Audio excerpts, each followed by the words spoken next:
Thanks for joining us at the Business Growth Cafe, where each week we select from a menu of topics for a focused discussion with an industry expert to provide insights that can impact your business's growth. With your host, Angelo Ponzi. I am Angelo Ponzi, your host here at the Business Growth Cafe, and thank you for joining us. I'm a vodka drinker, or rather I was. And thanks to my guest today, I now primarily drink a rye whiskey brand out of Baltimore, Maryland called Sagamore Spirit. I like it in old fashions, Manhattans, a variety of cocktails. I know it sounds like I drink a lot, but mostly I like it straight up and on the rocks. Today at the cafe, I'm excited and fortunate to have the president of Sagamore Spirit, Brian Treacy, who is here on the West Coast and has taken time out of his busy schedule to join me here at the Business Growth Cafe to discuss the emergence of Maryland Style Rye Whiskey and the growth of the Sagamore brand across the U.S., one sip at a time. Brian, welcome. Yeah, thanks for having me. Yeah, absolutely. I'm excited. I really appreciate you taking time out of your schedule because I know you guys have jam-packed stuff going on in the time you're out here in California. We like to stay busy. Yeah, that's good. So before we get started, why don't you tell the audience a little bit about yourself and about the brand? Sure. I've been fortunate enough to be with Sagamore Spirit since day one. It was kind of a vision that kind of kicked around for a while, and about 2012 really decided that it was time to put it to work. And whiskey in itself takes a long time to build it out. You know, we didn't have a product, we didn't have a bottle. We needed to edit and define our story and needed to build out a distillery. So it took a long time to get that business kind of off the ground, and we finally launched the brand itself in May of 2016. Okay. And so we're a fairly young brand as far as consumer facing, especially here on the West Coast, but it's an exciting category, it's an exciting industry, and we're thrilled to be part of it. Okay. Now, you mentioned something that's near and dear to my heart, and that's planning and research. Yeah. And so about when you were doing that, I mean, you didn't wake up one day and say, hey, I'm going to start a spirit brand tomorrow. I mean, so that kind of evolved, and then there was that planning phase. And how long did that take to get from conception to bottle one? Every minute of the 3 or so years that we spent planning, we were fortunate enough. I mean, whiskey needs that kind of time, and so we were lucky to have that kind of time. I'm not sure if we had less time, how that would have gone. Mm-hmm. So I think we had a little bit of an advantage to have all of that time to kind of prepare. But it is a tremendous amount kind of going forward, going, what do you want to make? How much do you want to make? Where do you want to sell it? What's your price point? Who's your competitive set? What's your story? What's your brand story? How are you going to connect? And then how are you going to do it different than what everybody else is kind of doing currently? Because we don't have the money the big suppliers have. So you're going to have to find some sort of errant path and kind of do it different. And we're not here to get rich quick. We're really here to build a world-class brand. And so that's a very considered approach. You're off and running. I believe in San Francisco whiskey event not too long ago. You were voted the best tasting whiskey. I want to say the world, but you got to tell me. Yeah, that's what they said. We took it. So really kind of one of the most recognized spirit competitions in the world is the San Francisco Spirit Competition. It's blind tasting. It's really got some of the best judges in the world with the best palates. And we're fortunate, we have 3 core products. We have our signature, which is an 83 proof. We have our cask strength. We have a double oak. So those are fairly readily available in most markets. And then we do a limited time offering that we rotate, and it's always unique and different, and that happens twice a year, usually once in the early spring, once in the fall. And our last one was our straight rye whiskeys finished in port wine barrels, and we were fortunate enough to take home world's best rye whiskey, San Francisco Spirit Competition 2019. So we're off and running. It's off to a great start. I kind of laugh a little bit to the team going, well, the bar's been raised. What's next, kind of thing, right? We're only 3 years in. Yeah, well, that's a great point. And I've been fortunate. I have had the port, and it is fantastic. And I think we first met last summer. Yep. at a whiskey tasting, and we had an opportunity. And I know some of my friends came to that whiskey tasting, and I constantly get phone calls saying, "Hey, I'm over at High Times. I can't, I want the cask, or they're out of this or out of that, or they're down to Bevmo." And I like the fact that it has now become part of their bar, if you will, when it comes to rye whiskey. So it's building it I said one sip at a time. I mean, it really kind of is that tasting really drives consumption. It's super important. I mean, it's a really challenging industry. It's incredibly competitive. Our team works extremely hard to get it out there. It's a matter of finding the right accounts that make sense for your brand, selling in, seeing if they are interested in carrying, if they have room on their shelves for another rye whiskey, what makes your rye whiskey unique and different, why is the consumer going to want to pull this off the shelf if I, invest in it, and it's just these stages of constant courting and servicing, and so they work really hard at telling the story, and we have a great product, but then servicing it. And that's a big part of our industry that's incredibly important to us, at least at Sagamore Spirit, is servicing the product and servicing the consumer and servicing our partners on the retail side. We don't just drop our product off and say good luck with it, and getting that liquid to lips and telling people kind of what makes our rye whiskey different, telling them about the rich history of distilling in Maryland, and really kind of helping them understand what makes ours different and what they might like about it, and really kind of connecting and building that brand. And so we've always considered ourselves a handshake brand, because it is literally one person at a time, shaking hands, telling that story, and getting them to try your product. Yeah, it's really about building relationships. I look at it as almost like a boots on the ground strategy, right? It's because I don't see you on television, I don't see billboards all over the place, but it is about that relationship with your partners. It is. It's a great point. Those are probably the most important. It takes a long time to kind of get that trust, and they buy into your support, right? Again, there's a lot of overhead in these retailers and these restaurants and bars, and you look at the back bar, you don't realize how much money they have tied up in there, and saying, if I bring in your product, am I just going to sit on it, or will you help, activate it? Will you tell people about it? Are you going to do things in the area to draw attention to this name? You're the new kid on the block, So I bring it in. They might not know Sagamore Spirit out of the gate, but thanks to our team out there activating and working with retailers and doing whiskey events and tastings, people eventually connect with it. And I don't know, you hear sometimes it takes upwards of 12 times for them to see the brand name before it really clicks. Sure. Yeah, I mean, there's a stat that I use when I talk about prospecting, when I talk to my clients, and it's usually 7 to 13 time touch points before someone actually buys. Yeah. And so it is about that reminder. It's about building the name of the brand, having that opportunity to taste. I love that line, liquid to lips. And so I'm going to do that. So we're going to do a little taste testing as we go through here. So what am I drinking first? This is our signature. Okay. This is kind of our workhorse. This is about 84% of our sales. This is one we really kind of see as what we truly define as a Maryland Style Rye Whiskey. So few people know there's a rich history of distilling in Maryland. It goes back 1600s. It was mainly rum at the time, but by about the mid-1700s, it was predominantly rye whiskey. And Maryland, was making whiskey for almost 200 years before Kentucky was even a state. And continue to go, and Maryland Style Rye really became what was known as the premier best rye whiskey in the country. In Pennsylvania, Monongahela Style Rye was right there with it, and kept making it through Prohibition. It's one of the reasons we're called the Free State. And then, unfortunately, our last distillery closed its doors in 1982, and we saw, but that brand, that identity of Maryland Style Rye lived on for decades. So we saw a great opportunity to kind of come in, and this product here, the signature, is an 83 proof. It's a blend of 2 straight rye mash bills, one that's almost 100% rye and one that's barely illegal rye, and it gives it this complexity and softness and balance to it, and makes it very easy to drink, very approachable, but still stands up great in a cocktail like a Manhattan or Old Fashioned. So a lot of folks are newer to rye whiskey, or they've had one they thought was really angular, and then when they take a sip of this, they go, wow, that was actually really good and really smooth and easy to drink. And so that's what we were looking for in this one. Well, you found it, because, as I mentioned, I converted to your brand, and this is my go-to. Yeah. I can't seem to keep it in the house. Hopefully my wife's not listening to this podcast.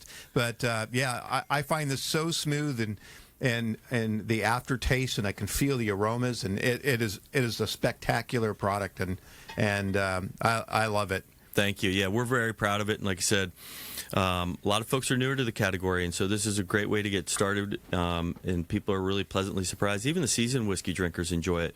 And it's so versatile, whether it's neat on the rocks or the different types of cocktails you can use them in. So let's go back a little bit about the history and in Maryland. And now your distillery is on, I think, a place called Sagamore Farm, right? We have a connection to a thoroughbred horse racing farm called Sagamore Farm. Our distillery, though, is located in downtown Baltimore, right on the waterfront. Oh, okay. But the farm itself has a really unique history. It goes back to 1925.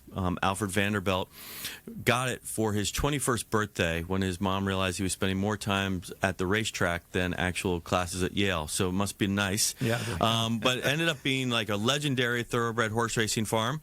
And then the Vanderbilts kind of let it go, and fortunate enough, one of our co-founders bought it in the mid 2000s and kind of restored it, and it's a beautiful 530-acre farm with some horses on it and so forth. But come to find out, it's built on a shelf of limestone aquifers.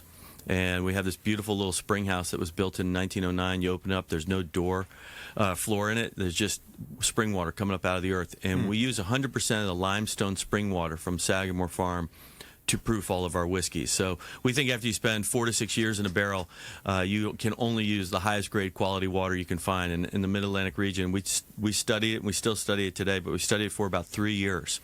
And limestone water is the ideal water for proofing your whiskey. It's iron free and rich in calcium, and so that's our kind of connection and where our name comes from. Okay. Well, I mean, the fact that it's your water and nobody else can use it, that's a huge differentiator for the brand. Our own terroir to it. Yeah, exactly. So, as the president of the company, you think about starting from the beginning and growing this brand. What keeps you up at night? What keeps me up at night? I think about everybody on our team and how hard they work, and it takes a long time for a brand to get built, and so I just want to make sure people know that takes time. They don't get burned out because it's a marathon, and so people need to take care of themselves, and as hard as they work, they also need to take some personal time. That's incredibly important to us. And then for us, I think it's just competition. It's fierce out there, and you're always trying to figure out what can I do to one up them. How can I find a different way? Because I don't want to do it the way the others did it, and we don't have the capital to do it the way those guys do it. So we have to find a different path, and so always trying to think what exactly is that. And we do some really interesting things, but what is the next level? What's the next step? How do we raise the bar again? In technology, a lot of times we'll talk about disruption. If you think of Airbnb and Nike Netflix and things like that, I mean, they're disruptors. Sounds like Sagamore is a little bit of a disruptor too in the industry. We enjoy that, yeah, absolutely. We love telling the story that Basil Hayden and basically Jacob Beam, they all learned to distill and lived in Maryland first, distilling before moving to Kentucky. That's a story Kentucky's never going to tell you. So we love to tell that story, and I'm sure the folks down in Kentucky, which we have a tremendous amount of respect for, they're going, "What are they up to?" But it's history, it's facts. Yeah. That rich history of distilling in Maryland that no one's going to tell you except for somebody from Maryland. So this year, when we took out a billboard across the street from Churchill Downs 2 weeks before the Kentucky Derby and 2 weeks after the Kentucky Derby, with a picture of our rye bottle there, it said "Bourbon's older brother, the original American whiskey, the Maryland Rye Whiskey revived." We got a lot of attention for that. Yeah, I bet you did. For a small little brand to go down there and say we were making whiskey before you. That's great. It's fun. That is great. I love that. I think you said Pennsylvania rye. Yeah. So what's briefly, what's the big difference between a Maryland and a Pennsylvania? Yeah, so our neighbors to the north, Pennsylvania, is making a Monongahela style, which is typically 100% rye in the mash bill. And rye tends to be a spicier grain compared to corn. So they're really kind of bold, and they're beautiful whiskeys, but they're big and bold. Maryland Style Ryes tend to have more corn and malt in them on top of the rye, so we find it to be a very nice balance and very approachable. We have our big cask strength for those who are looking for something big and bold, but like you tasted in the signature, for something that you just, you don't want it necessarily ripping out the back of your throat or anything like that, and being really harsh. That's what we like about the Maryland style, is just kind of that balance of the rye. It still tastes like a rye, but it kind of has this corn and malt kind of softness, finish, sweetness to it. So that's what we look at as far as Maryland style. Okay. Now, I love this. I love the billboard. That's fantastic. I love stuff like that. As we mentioned earlier, I mean, you're really not a big brand. You're not running big ads and things like that. So I see this kind of as a boots on the ground, get in front of people, getting to taste it. But you do have a pretty significant presence in social media. So from a marketing strategy and an awareness building strategy, how do you utilize social media? You know, our kind of target consumer lives for social media, and it's a great way to get a long, big reach right from a desk in Baltimore, in a sense, or show all the forms of activation. You know, we're fortunate enough our team will send in pictures, they'll play a role, but it's those impressions, that connection is incredibly important. And I think it allows people to get a sense of who your brand is by following along with your stories and the people involved and the care, the quality, the technique, all the things that you do that kind of help separate you. It gets your story out there, and it connects you with us, the brand, and the people. And our teammates are a big part of this brand. And so social media plays a big role for us. Okay. Yeah, I mean, I follow you guys, and so I see it all the time, and it's pretty consistent. And as a marketer, that's always the thing I talk to my clients about is if you're going to do it, you've got to do it, be consistent, you got to be authentic with it. It isn't like I'll post today and 6 months from now I'll do it again. It's useless at that point in time. Yeah, but don't overpost. Yeah, well, I know. Somebody told me the other day, they said, hey, I see you all the time, everywhere. And I went, maybe I'm overdoing it. I'm not sure yet. Now, we talked about tastings, and I think, and you were here in the summer, you're here now, and I think you were here in between. So do you spend a lot of time in market? Yeah, it kind of depends a little bit on the time of year, but going out there and again, helping the team tell the story in any way possible. So just kind of being on since the very beginning. Obviously, I know quite a bit about the brand and how we got there and why our bottles shaped the way it is, why we chose the mash bills the way we do, and why we have our distilling process the way we have it. You know, our stills are even unique in itself. You know, we have a 40-foot mirror polished column copper still, the only one Vendôme's ever made, and some people occasionally run like one thumper off them. We run two. So there's a lot of things that we do that are kind of different that make our product stand out and be unique. And just being there from the beginning, if I can go out there and help the team tell the story, I love that part, and meet people and be part of activations. But I try and do about 15 days a month at the distillery. We're still very young and got a lot of work to do there from planning and strategy. But getting out in the market and hearing it and seeing it firsthand helps bring that information back to Baltimore on what we're doing right and how we build on it and what we might need to change or edit. Okay. All right. So you said a word. I have no idea what it means. What's a thumper? Oh, it's it's basically a small pot still attached to your column still that will up the proof of your whiskey, go through, and I kind of consider it as something that polishes it. And so it makes for a cleaner distillate, and why our whiskeys tend to be smooth tasting. Okay. So I've already finished mine, so I'd like to go on to a second one, and I'm kind of scanning here. Yeah. I've actually have not had the cognac, and that's... Oh yeah, this one just came out. This is this one just came out. So after aging our straight rye whiskeys for about 5 years, we sourced some French oak cognac barrels that had cognac in them for about 30 plus years. Wow. And then we rested our rye whiskey in there for 9 months, and then brought it out of there, put it in the bottle, took the spring water, proofed it down to 101. And I got to say, this is an amazing one. And it's one of our limited time offerings. So when it's gone, it's gone. But I love the baking spices on the front.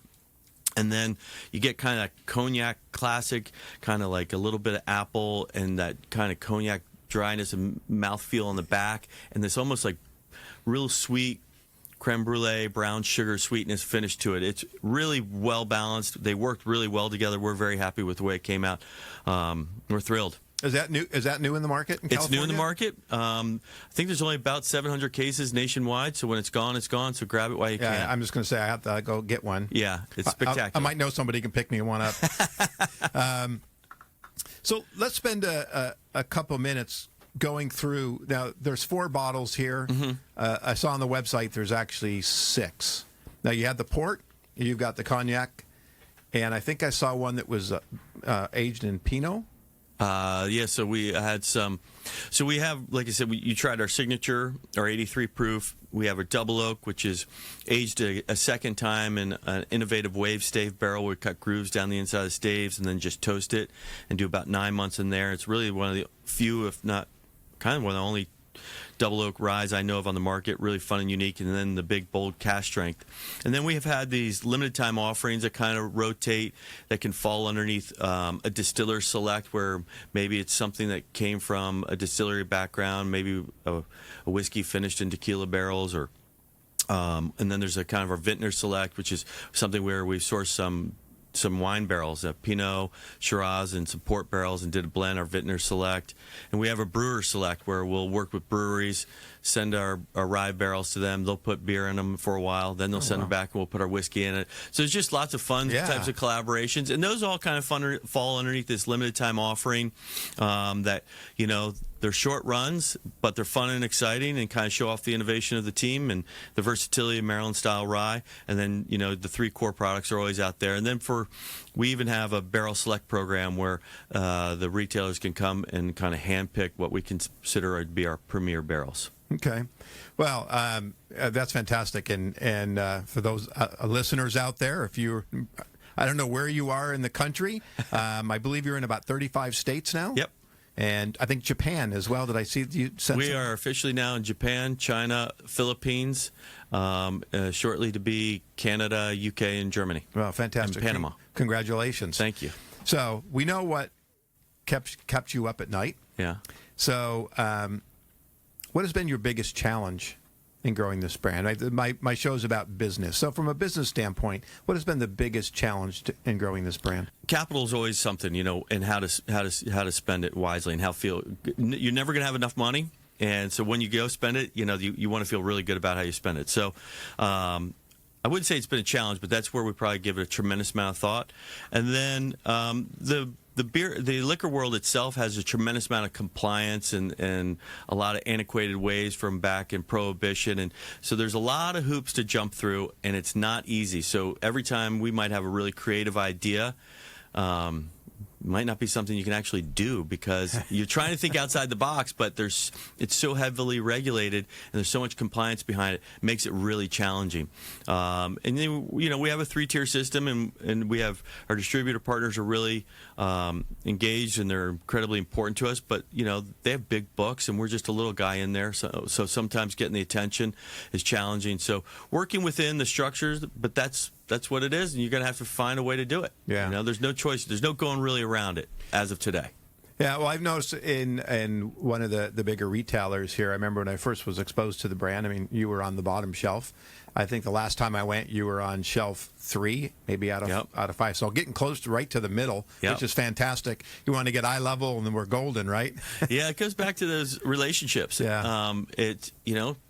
Probably took a teammate 7 visits to even get them to buy the first bottle, and then another 7 visits to say it seems to be selling well. Maybe even if they, and then the retailer says, well, you probably deserve to be put in a better space now, and you just keep earning the right, and that comes back to servicing the product, servicing the retailer, and just not dropping a bottle and running, and that's incredibly important to us to make sure that it's job security, keeps you busy. There's no shortage of work. Yeah, well, on every street corner, there's a potential opportunity to sell the brand, right? I don't know how many retailers that have a liquor license in this country, and they don't all make sense for our brand, but there's a lot to be done out there, and then you go out there and you fight hard, and you hope to hold that space, and then the brand needs to catch up with the hard work that these guys are doing, and the pull starts happening, and it all kind of comes together. But you can never get complacent. You can never back down. You can never take your foot off the gas. Well, you made a comment about they're not all right for our brand. So in looking at your brand strategy and the kind of the persona of a typical retailer, let's say, or a restaurant, is there a specific profile of a company that you go after you feel that's best for the brand?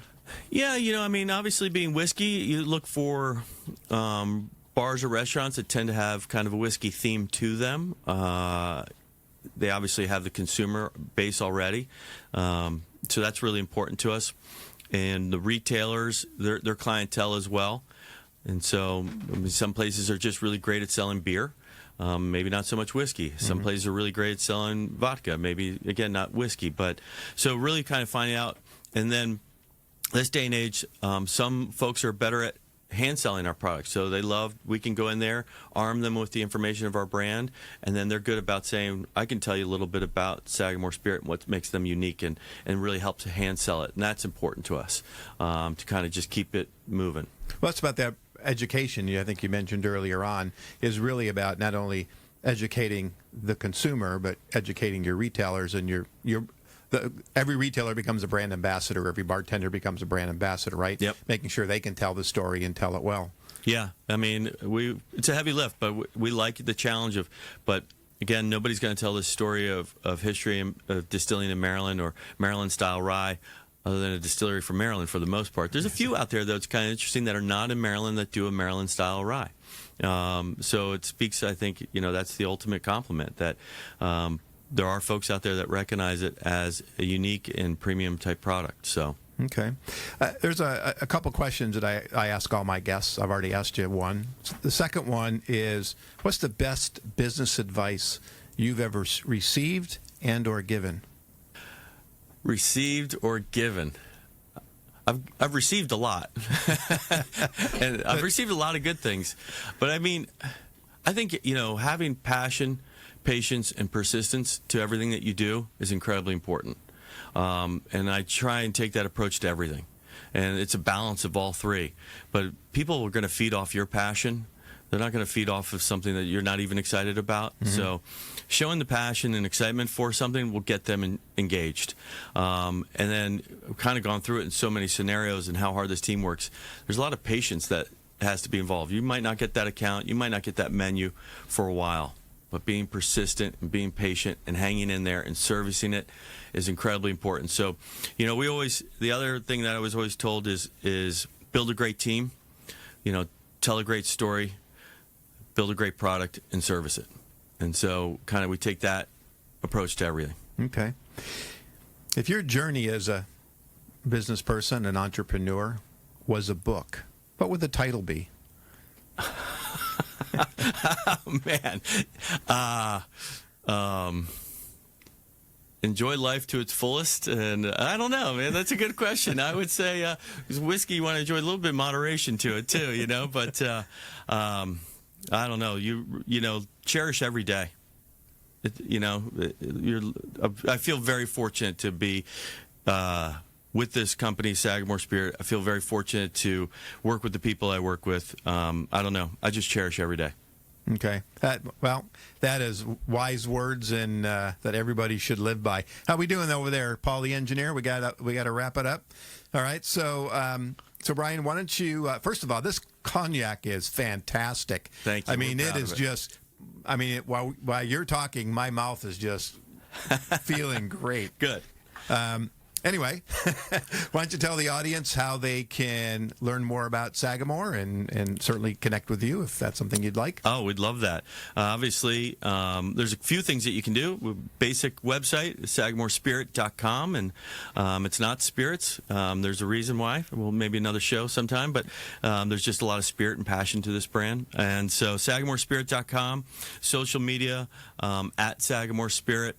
And then for those who want to learn more, become the first to know, we run a great brand ambassador program. Sign up to become a whiskey thief. We don't overload your inbox with junk mail. We just only send you things that are relevant, but you'll be the first to find out about these special type releases like cognac finish and fun events that we do down at the distillery and maybe throughout the country. So it's a great little brand ambassador program too. So if you really like to stay close to Sagamore Spirit and learn more about it, the social media and the Whiskey Thieves is a great program. Oh, fantastic. Well, I haven't signed up, but I am going to this afternoon because I wish I didn't know about the cognac until I was doing some homework for today's show. And cognac finished. Cognac finish. I'm going to have another one before I go, by the way. I don't have anywhere to go this afternoon. And then I always have to get a shameless plug in that we run tours 7 days a week at our distillery, but it is a beautiful waterfront distillery in downtown Baltimore, right by the Inner Harbor, right by Camden Yards, right by the Inner Harbor. So come check us out. We're there 7 days a week. You can book tours in advance. It's a great city. Come see us. There's a great restaurant down on site there. So lots to do, lots of activities. Tours last about an hour. Sample 4 different whiskeys. Can't go wrong. All right, fantastic, and I'm going to make my way back there. I have my in-laws live in Virginia, so next time I'm back that way, All right. I'm going to head up to see you guys. Thank you so much. I really appreciate your time today. Thank you for the opportunity. Thank you again for joining us at the cafe. You can find out more about me, read my blogs, view my show videos, or sign up to receive more information at theponzigroup.com or connect with me on LinkedIn. And if your business is ready for growth and you need a CMO but not quite ready for a full-time person yet, connect with me. I'd welcome the opportunity to explore the benefits of working with a fractional CMO. And lastly, please subscribe to this show. And if you're already a subscriber, I encourage you to tell others about it so they can benefit from this great content. Thank you again for joining us, and join me next week for lunch at the Business Growth Cafe. Thank you for listening to today's discussion at the Business Growth Cafe with your host, Angelo Ponzi. Take a moment to subscribe to this podcast and visit our website at www.businessgrowthcafe.com. Read Angelo Ponzi's blogs at www.theponzigroup.com.